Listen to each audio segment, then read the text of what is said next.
Kohlberg theory of moral development. सबसे पहले तो हमें कोलबर्ग को जानना ज़रूरी है। कोलबर्ग कौन था? ये एक आदमी था और इसका असल नाम था लॉरेंस कोलबर्ग। ये एक डेवलपमेंटल साइकोलॉजिस्ट था। इसके बाद वो मॉरल एजुकेशन के फील्ड में आ गया। तो कोलबर्ग की थ्योरी क्या है मॉरल डेवलपमेंट की? वो कहता है कि कोई भी इंसान है ना, तो वो अपनी ज़िंदगी में 6 स्टेजेस से गुजरता है और उन 6 स्टेजेस को हम लोग 3 लेवल्स के अंदर डिवाइड कर देते हैं। जैसे कि आप लोग गेम्स वगैरह खेलते हैं मोबाइल के ऊपर, तो हर एक गेम के लेवल्स होते हैं। तो आप ये समझें कि आप एक गेम को प्ले कर रहे हैं और इसके 3 लेवल्स हैं और हर एक लेवल के अंदर 2 स्टेजेस हैं। तो इस तरह 3 लेवल्स के अंदर टोटल 6 स्टेजेस होंगी। मॉरल डेवलपमेंट किसे कहते हैं? जैसे कि आप जब पैदा होते हैं तो एक छोटा सा बेबी होता है, तो आहिस्ता आहिस्ता से उसकी ग्रोथ होती है, उसकी डेवलपमेंट होती है। तो जब ग्रोथ और डेवलपमेंट होती है तो हर एक इंसान की ज़िंदगी में कुछ ऐसी सिचुएशंस आती हैं जिसका उसे सामना करना पड़ता है। तो जैसे जैसे लोग मैच्योर होते जाते हैं तो उन्हें पता चलता है कि राइट और रॉन्ग में क्या डिफरेंस है। जैसे कि छोटा बच्चा है, हम लोग उसे बताते हैं कि आपने झूठ नहीं बोलना बल्कि आपने सच बोलना है। तो ये ऐसे हमारी सोसाइटी की नॉर्म्स हैं, वैल्यूज़ हैं जो कि हमारे माशरे के लिए एक्सेप्टेबल हैं। तो हम बच्चे को बताते हैं कि आपका कौन सा रवैया माशरे के लिए एक्सेप्टेबल है और कौन सा अप्रोप्रिएट नहीं है। तो बेसिकली मॉरल डेवलपमेंट किसे कहते हैं कि जैसे ही हम लोग ग्रो करते हैं या हमारी ग्रोथ होती है तो हमारी जैसे कि अडल्टहुड भी आती है, तो हम लोग ये देखते हैं कि राइट और रॉन्ग में क्या डिफरेंस है। तो मॉरल डेवलपमेंट एक ऐसा वे है जिसके ज़रिए हम राइट और रॉन्ग के साथ डील करते हैं। हम आइडेंटिफाई करते हैं कि हमारे लिए कौन सी चीज़ अप्रोप्रिएट है, हमारे जो बिहेवियर है कौन सा एक्सेप्टेबल है और कौन सा हमारी सोसाइटी के लिए एक्सेप्टेबल नहीं है।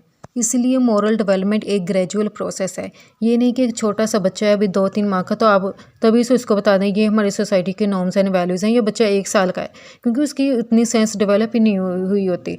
तो हमें पता है कि हमने 1 साल के बच्चे को कौन सी बात सिखानी है, 3 साल के बच्चे को क्या बताना है, 10 साल के बच्चे को क्या बताना है, 20 साल के बच्चे को क्या बताना।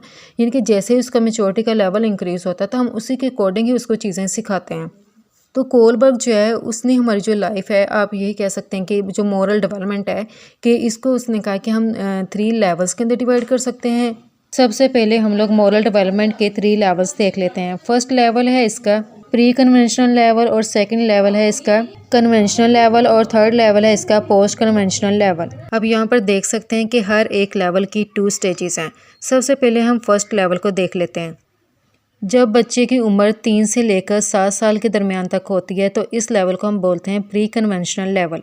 और जब बच्चे की उम्र 8 से लेकर 13 साल तक होती है तो वो उस वक्त कन्वेंशनल लेवल पर होता है। और जब बच्चे की उम्र 13 से अबव तक होती है तो वो फिर पोस्ट कन्वेंशनल लेवल में आता है। फर्स्ट लेवल जिसमें बच्चे की उम्र 3 से 7 साल तक होती है। बच्चा अगर कोई गलती करता है तो उनके जो वालदैन होते हैं, पेरेंट्स यानी कि, वो बच्चे को डांटते हैं। वो उन्हें बताते हैं कि सही क्या है और गलत क्या है। उनको बताते हैं अगर बच्चा झूठ बोलता है तो उन्हें बताते हैं कि आपने झूठ नहीं बोलना बल्कि आपने सच बोलना है। तो अगर बच्चे अपने कपड़े वगैरह को गंदे कर लेते हैं यानी कि मिट्टी वगैरह के अंदर, तो वालिदैन को बताते हैं कि अगर आपने दोबारा ऐसे किया तो मैं आपको मारूंगी, यानी कि मैं आपको पनिशमेंट दूंगी। तो फर्स्ट लेवल के अंदर बच्चे रूल्स को ओबे करते हैं ताकि पनिशमेंट से अवॉइड कर सकें। फिर फर्स्ट लेवल के अंदर जो वालिदैन हैं बच्चों को अच्छी बात सिखाने की कोशिश करते हैं। तो वो अक्सर बच्चों को कहते हैं कि आपने अगर अपने कपड़े आपने गंदे नहीं करने, तो आप उसको गंदे नहीं करोगे तो फिर मैं आपको फ़लाँ चीज़ दूंगी जो कि आपकी फेवरेट है। तो यहाँ पर बच्चों को रिवार्ड भी मिलता है वालिदैन की तरफ से। सेकेंड लेवल है कन्वेंशनल लेवल। सेकेंड लेवल में जो वालिदैन हैं वो बच्चों को उनकी ड्यूटीज़ को फुलफ़िल करना सिखाते हैं। जैसे कि बच्चे जो है वो स्कूल से आए हैं तो वालिदैन को बताते हैं कि आपने अपने शूज़ जो है वो किस जगह पर रखने हैं, और उनका यूनिफॉर्म जो है वो गंदा हो गया तो उनको बताते हैं कि आपने उनको वॉशिंग मशीन में रखना है। बच्चे हेयर ब्रश यूज़ करते हैं तो इधर उधर उसको फेंक देंगे, तो वो उनको बताते हैं कि आपने हेयर ब्रश को उसकी जगह पर ही रखना है। तो सेकंड लेवल में वालिदैन बच्चों को उनकी ड्यूटीज़ बताते हैं और बच्चे जब वालिदैन को ओबे करते हैं तो फिर उनके वालिदैन उनको क्या कहते हैं, good boy, good girl, nice girl, इस किस्म के कमेंट उनको देते हैं। इस लेवल के अंदर जो बच्चे हैं उनको लॉ एंड ऑर्डर के बारे में भी पता चलता है।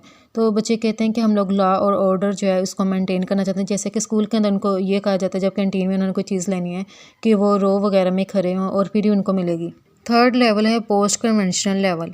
पोस्ट कन्वेंशनल लेवल में स्टूडेंट को या बच्चों की लाइफ में जब ये स्टेज आती है 13 साल की उम्र के बाद, तो इसमें स्टूडेंट को या बच्चों को सोशल कॉन्ट्रैक्ट के बारे में पता चलता है। उन्हें यूनिवर्सल जो एथिकल प्रिंसिपल्स हैं उसके बारे में पता चलता है। अब इस लेवल के अंदर हमें सोशल कॉन्ट्रैक्ट और जस्टिस के बारे में बताया जाता है। तो बाज़ औक़ात अगर एक इंसान डिस्ट्रक्टिव होता है तो वो उन रूल से इख्तलाफ भी कर सकता है। तो इस केस में वो ये कहता है कि फ़लाँ रूल जो है वो गलत है। फिर आता है इसमें यूनिवर्सल प्रिंसिपल्स एंड एथिक्स वगैरह। जैसे कि एक इंसान है वो चोरी करेगा तो हम लोग उसे कहते हैं कि आपको चोरी नहीं करनी चाहिए थी, क्योंकि आपने फ़लाँ जो रूल है उसकी आपने वायलेशन की है।